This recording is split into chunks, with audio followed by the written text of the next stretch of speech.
Hi, everyone. We are excited today to talk about strategies for building trust and community well being in Christian schools.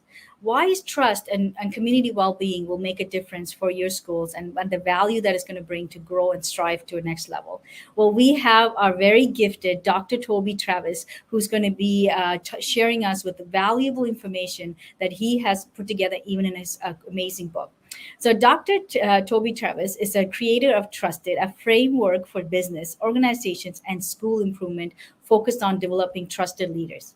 In addition, he is also executive consultant with the Global School Consulting Group, adjunct professor for the International Graduate Program of Educators for the State of University of New York College at Buffalo, an experienced teacher and a school administrator, currently serving as the head of school at Houston Academy in Houston, New York.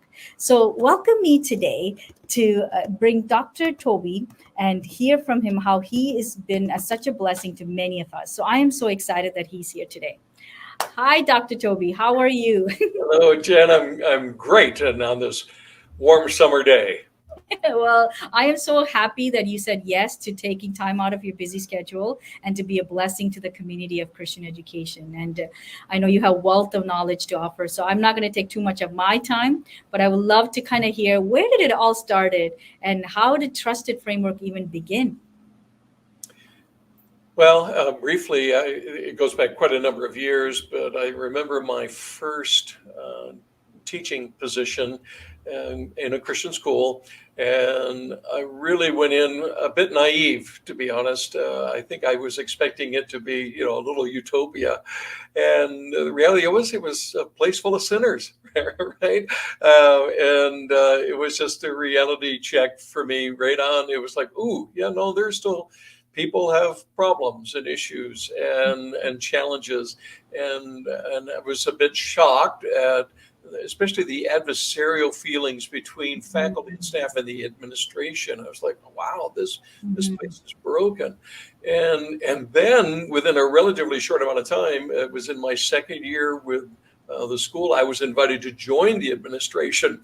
And I'm like, okay, we've got serious trust issues going on here between the Mhm. faculty and staff and the leadership of the school. And I already knew from my undergraduate, my graduate work, and my experience that, we know the number one element for student success is a trusted relationship with their teacher, right? Mhm. And there's multitudinous of studies that show this. And when we're talking about specifically about the impact and influence of Christian discipleship, what we want to see happen in Mhm. Christian school classrooms specifically, it's Yeah. even more critical that students have that trusted relationship with a teacher for that ministry of discipleship to take place. Well, step that back, for teachers to be engaged, what is the most critical element?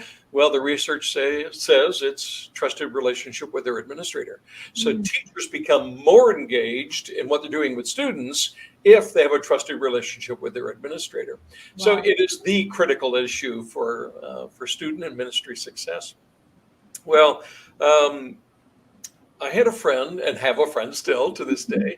His name is David Horsager, who had written a book called The Trust Edge, and it went number one on the Wall Street Journal bestseller list. And Dave's a believer, but he works in the corporate world, and his Mhm. clients are Goodyear and John Deere and Amazon, and I mean, Wow. Nice. Fortune 100 companies. And invited onto the administrative staff of the school, and I reached out to David and I said, hey, would you be willing to just share with me some insights? What can we do to help build a trusted relationship between the admin and the staff? And long story short, Jen, I'm sorry, I know I'm expanding this, but it was all kind of the backstory of how did I get where I went. Yeah, no He problem. came, he worked with us, actually came to, it was an international school I was working with at the time, and spent some time with us. But what we saw is a lot of the principles he was talking about were great and even universal in their application, Mhm. but really didn't speak school language. There was a disconnect between, okay, that's what that looks like in the corporate world, Right. What does that look like for schools? In fact, Dave gave me a marvelous opportunity after visiting our school. I actually flew up to Minneapolis, Minnesota, sat in one of his 3-day trainings with corporate executives, and it was phenomenal. Teaching and preparation and watching these Fortune 100 companies really expending thousands of dollars into this kind of training of how to increase trusted relationships. But what I came away from it seeing is schools need this. Mm. Christian schools need this. Could never afford it. I mean, the people that were going to those trainings, they were spending, $10,000-$15,000 a day to be in these trainings. Well, that was way beyond. But I'm like, well, what does this look like for us? But Dr. Toby, sorry to interrupt you. Like you Please. said, they're spending $15,000, $20,000 for that. Businesses in generally, they don't just spend money for no reason. They Oh, must be seeing a rate of return, because if they can invest $15,000 on a staff, they're probably seeing a humongous productivity on how the business is operating, and that's why they're ready to spend that kind of money. Do you know what I mean? Like, I exactly. come from a corporate world as well, but we see the fear of the money of being that 15,000, but these guys see beyond that risk taking and say, hey, you know what? Yes, but 15,000 means $200,000 Oh, back oh. in after. Do you know what I Well, in mean? fact, there's research on that, Jen. So both Harvard and the Rand Corporation have done research on the return on investment in this type of training, and actually put dollar amounts to it. And it ranges, but it's like for every dollar spent in this type of training and development of your personnel, there's $1.52 to $6.20, I think was the number. But Wow. basically, somewhere between $2 and $7 return for every dollar you invest in it. Nice. And of course, again, they're looking at that from a corporate model. Exactly. But Yeah. you're absolutely right. The reason they spend tens of thousands of dollars on this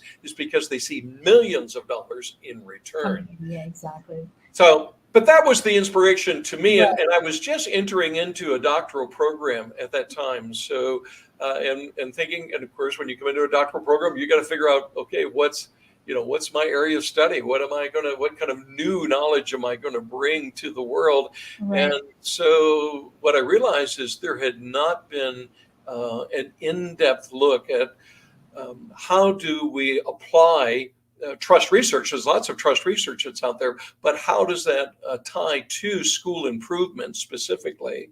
And even more importantly was how to get our arms around it. In other words, how do you assess it? How do you know your trust level? And then once you have the data, what do you do with the data to ensure there is school improvement through the development of those trusted relationships? And that was the birth of the book that's gotten, I'm so pleased it's gotten so much attention. And that's really the unique element, is not only are we, yes, acknowledging the incredible value, trust is the issue. And if schools don't get this right, nothing else is really going to get much better. We know 70% of school improvement initiatives fail. That's been true for years. But when you look at, okay, the schools that are succeeding in their improvement, what is it they're doing that's different? Now, they're working on this kind of stuff first. They make sure, no, the relational piece between the faculty and the staff is solid. Well, then it's almost like magic. It doesn't seem to matter what the initiative is, it's going to go well, because you've got full buy-in, you've got a work environment where people are they're fully invested, they're fully, again, in trusted relationships. It is the critical element. The other schools, the other 70% that are seeing failing initiatives, it's because they're not focusing on the right stuff first. They're trying to solve a literacy problem or a math deficiency problem through changing the curriculum. Right. So that can help, but it's actually a secondary issue. It's the And core issue you're saying is the people. core And the issue is people that are always the investing. people. Yeah, exactly. Always. Yeah. So then on that note, then would that kind of be related to why we have a shortage in teacher? Because in your book you mentioned that teachers do not leave; they leave school leaders. Yeah. Correct, right? So Exactly. what do you say about that? Can you comment a little bit more on that? Yeah. So, right. And what you're referring to, again, and there's multiple studies that have really come up with the same finding, is the top reasons teachers are leaving is not about compensation. It's not even about student behavior. And we've seen a lot written about that in the last few years. It's all the primary reason teachers are leaving is they don't feel supported by the administration or by their supervisor. It is the critical issue. But flip that, when teachers do feel supported, we've also found there's been several studies that focus on volunteerism or on I'm trying to grasp whether there's the term they use for, but it's basically an assessment of when people give beyond freely because they want to. When there are high trust levels, that discretionary. Sorry, forgetting the term, but it is this idea of discretionary and investment of myself. I'm going to give more to my job, my ministry, to the kids, the school, if I feel I'm trusted and have a trusting relationship with my administrator or the school owners, or in Christian schools, it's often the church that owns the school. If employees feel good about that, all kinds of great things start happening because they give fully of themselves above and beyond even what the job description might be calling for. And I love that. But you know what? I want to ask you honest opinion. This is a hard concept because as a leader, most of the time we don't say it's us. We always find the external point the finger at what's happening. Oh, you know what? The school is not paying enough, or the kids are just not respectful. Today's generation, we have so much, and which all could be probably true. But if you have if we can believe, as a leadership, if we can believe in our staffs, if we can believe and put that ignite under them and say, hey, you know what, we are created for such a time as that. Together, let's go and invest in these kids, let's invest in these students to the next level and say, hey, what can we do, and are we the problem? I don't know, and you've been working with schools a lot. How many of us actually do that? Right. But actually, the critical first step for improvement is for the leadership to be able to say, okay, staff, evaluate us. It's look in the mirror. And so again, we developed an assessment tool where it's basically a 360 assessment where school employees provide input on the administrator. And for that to happen, administrators first of all have to be willing. And, exactly. Okay, let me have it. But even that act of saying, staff, I want you to evaluate me, builds trust. It is, and it also says, you know what, I am ready, even if I'm not doing it right, I'm ready to make it right. It's almost like the act of having that, how Jesus is always talking, he's checking people's heart. You know what I mean? When the Pharisees or things start questioning him, when I sometimes read it, I'm like, oh, that's a very good question. Well, he's like, you're testing me, right? Versus, when these kind of actions on principals or head of schools, when they say, hey, you know what, I want to know in a fully, transparency level, how am I doing as a leader to help you get to your next level? That requires something. You know what I mean? And I'll be honest with you, I'm working with quite a bit of schools. I don't see much schools do that, unless, I don't know if I'm just special that I'm not. Well, until they're broken. And you're right, Jen. So, there's so much, when we look to the example of Christ and the disciples, the servant leadership model is not even what is being trained in seminaries and, or, in Christian universities. We talk to it, we acknowledge it, but the strategies are often, far from what we see exemplified in this idea of selfless service to others. Now, I want to connect though to a comment that you made just a moment ago, because sometimes there are critical elements that are destroying trust, right? And those have and there are physical fixes to those things, right? And often in the Christian schools, it's around compensation. It's around, just are we taking care of our people? The Yeah, workman is worthy of their hire, I agree. and what are we actively doing to Hmm. ensure that the needs of our faculty and staff are being met? And it's huge. It's challenging. I've talked to so many, and I was one at one point, Christian educators who felt um, really manipulated and almost taken advantage of. It was like, no, you're going to serve and put in 50, 60 hours a week. We're doing it for Jesus, right? We're doing it because it's ministry. Exactly. Well, yes, it is. And I love Jesus and I Yeah. love the ministry, but I got to feed my family, Yeah. bills to pay. I got to And put food so on the table. the major things that break trust is with teachers feeling we're not being really appreciated here. And I know that's challenging from the administrator side, right? Because Yeah. we have limited resources. And so it drives a lot of hard questions that have to be answered so that a school can get to a point where it Right. can operate a way where no faculty and staff, their needs are Mhm. being met. So trust is complex. Right. And in fact, what the research has shown is there are six major components Hmm. of trust that go into school leadership, and this is what the analogy of the bridge. So the name of the book is Trust at the Bridge of School Improvement. But we use the analogy of constructing a bridge to get us from where we are to where we want to be as a Right. school. And it's really looking at how we assess each of those six components and ensure these are the steps for getting those into a healthy and trusted place. So we got to read the book to get to know what that 6 items is, Well, right? I won't share all of them. We won't have time for that, but let me give you an example of two because this is where trust typically breaks down. So Right. the first thing we talk about is the foundation of the bridge, which is all Okay. about beliefs and values. Nice. Do we know what we believe and Hmm. about education, ministry, role of the student, role of parents, role of the teacher? Do we know what our articulated values and the vision of the school are? So those have to be known, they have to be articulated, right? So this is our Hmm. foundation, Right. our beliefs and our values. So, and there's some other elements to it, but that's core to it. The next section of the bridge that we talk about is the substructure of the bridge. Now, in a bridge, the substructure is what connects from the bridge proper to the foundation. In leadership, what we're talking about is okay, does everything we do and say, is it connected and supported to our foundation?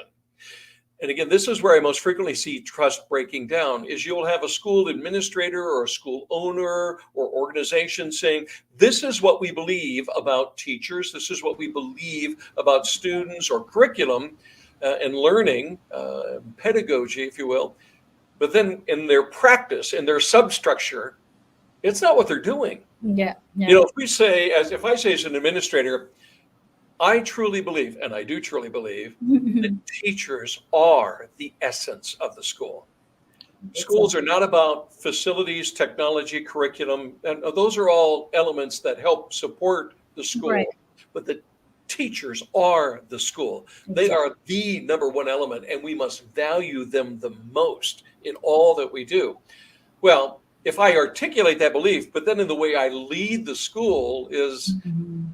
I haven't fought for a raise for teachers for 10 years, Right. right? Or I'm not consistently trying to find resourcing elements for their classrooms and what they want to do in their extracurricular programs.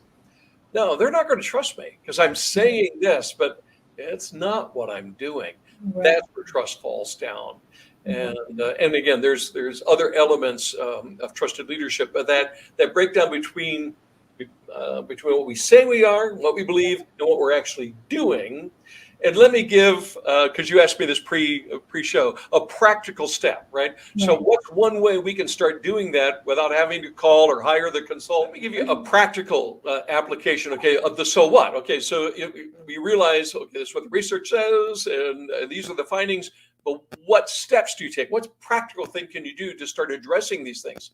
First thing that I do with clients is I ask them, either do this yourself or you can pay me. I could spend time doing this, but send me your core documents. So send me your articles of incorporation, send me your board manual, send me your employee manual, and send me your parent and student handbook. And what we're going to go through and look for are, do we have any policies that are based on distrust? Or do we have any policies that are not in alignment with who we say we are in our foundational documents? And the reason I go through this exercise is because I know how a lot of policies get developed over the years. Mhm. Is somebody messed up, and so instead of addressing it with that individual and taking care of it, they create a policy, right? It's a knee jerk. We're going to fix it with a policy, and what you'll find is what creates a really ugly working environment is where teachers are not treated like professionals, Mhm. right? And there's all these policies in place, to basically create a regimen of, this is to ensure nobody goes against our policy or our violations, rather than treating them as professionals. So we say we value teachers as professionals. Are we treating them as professionals, Exactly. or are we making them, log time cards and we have restrictions on? Well, it looks different based on every school, but the principle is the same. Go back and look at, okay, this is what we say we believe, but are there any policies or practices that are not in alignment with who we say we are and what we believe? Does that make sense? Yes, it does. I like what you just said, is go through the policies and then kind of study the policy and evaluate, okay, are we walking the talk that we're talking, pretty much, right? And are we practicing what we're saying, that hey, you know what, we want that relationship and we want to value our teachers, right? One more, if you have one more tip, because one thing you said is that, fighting for kind of like valuing their compensation through, like, from a payment perspective, are we compensating the teachers well? Are we looking at our policies? Is there anything that, like, as a head of school, as a best practice, kind of say, like, that they could do, that say, hey, you know what, I believe in you, I trust in you as a teacher to do the best, that, and that's why we're releasing you these X number of students into your hands, because they spend a lot of time with these students, right? And we're trusting that, it's good. Oh, there's lots of them, Jen, and the most important thing is you have to know your people, and Mm, the time to get to know your people, and that takes time. It may not happen in a year or 2 years, even sometimes, depending on the size of the school. But the more you can personalize how you are affirming your staff, the more meaningful. It's not always about the money. No, money makes a difference, and we do know that it is the number one contingent reward. That's what the research is right. about, right? Money does speak to folks.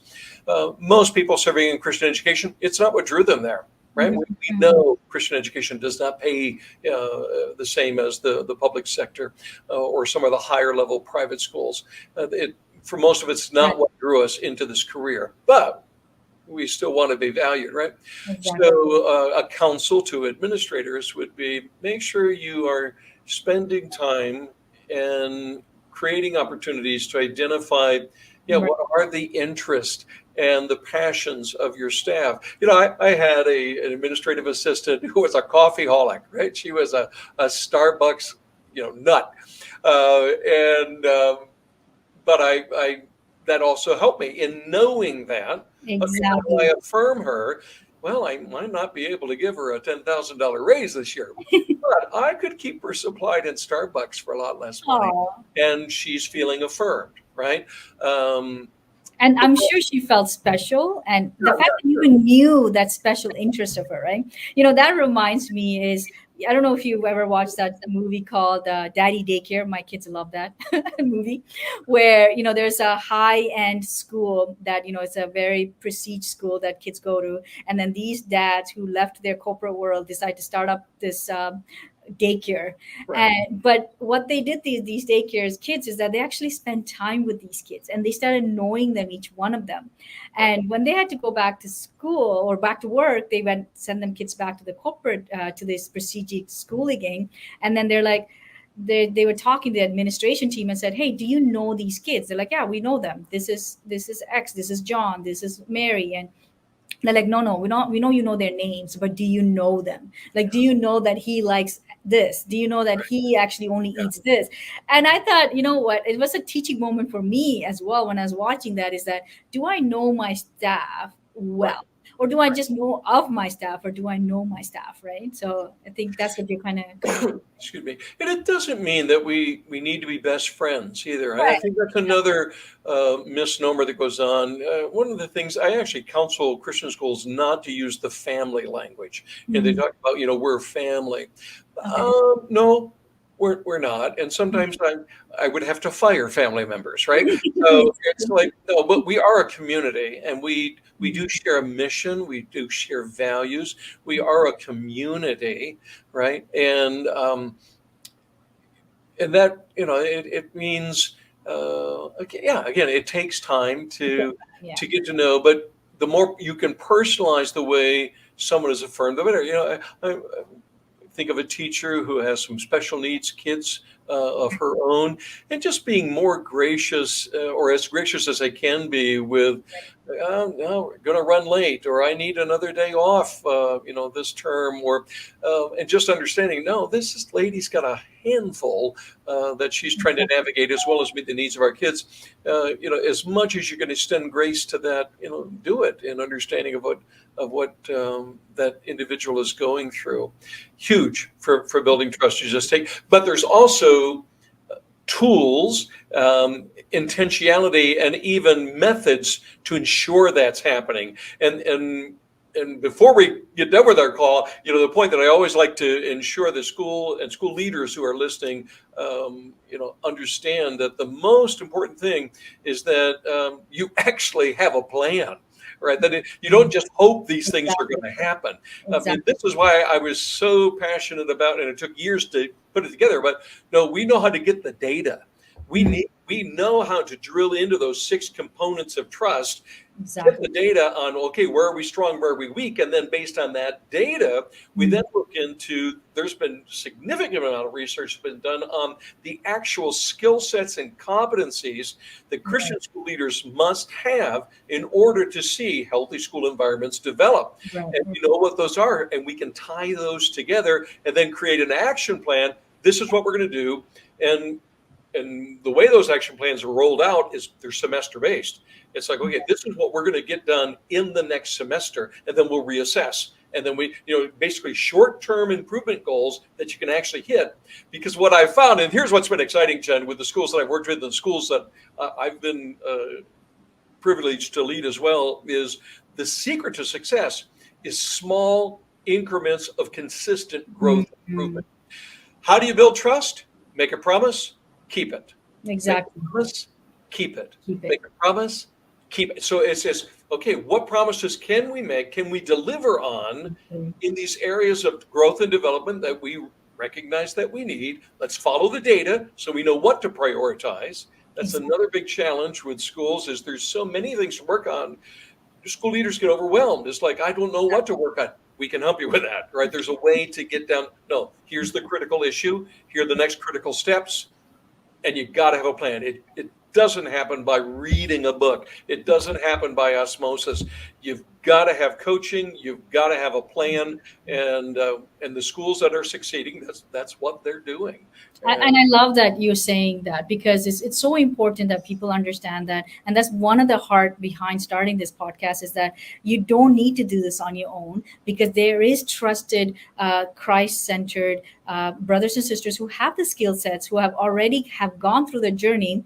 And then, you know what, you don't need to have your own lessons learned. Just stand on the shoulders of people who went before you and get the help you need, right? And I like the fact that you're saying that you can walk them through a plan. Is that, sometimes just say, hey, go build their trust now. It's like, okay, where do I start?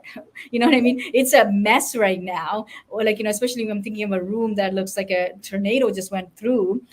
Where do I start? And I'm guessing, like, your system and your process would kind of start assess where they are at, and yeah, kind of figure out where can they be. And then also, not only you're getting them a plan to get to that place, but you're also measuring it, which is, I love that.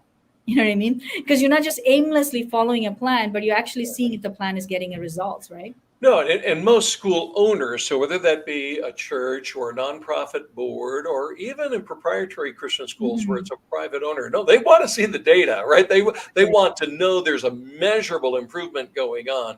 And but even as an administrator, I want that. I want to know, Exactly. just like in the classroom, we don't just hope the kids are, learning what we're trying to teach. No, if we're good in our practice of instruction, we're practicing elements of universal design, right? Where we know the outcome or the standard is we're trying to reach, and then we know how we're going to assess it. I mean, and then we start working out the learning plan to get there. So no, you've got to know what the target is.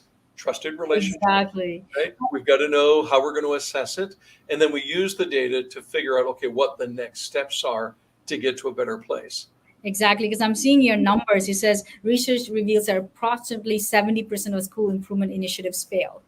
That's scary, right? That's a big number. It's not 50%, it's more than No, 50%, right? majority. Because like you said, I like the fact that you're saying look at the numbers, because even from a marketing perspective, I go to the conference after conference and I ask people, you know what, how do you know your analytics? Do you know how many people are coming into your websites? And I'm telling you, it's like religiously I say, God, this time give me 5 people who will know.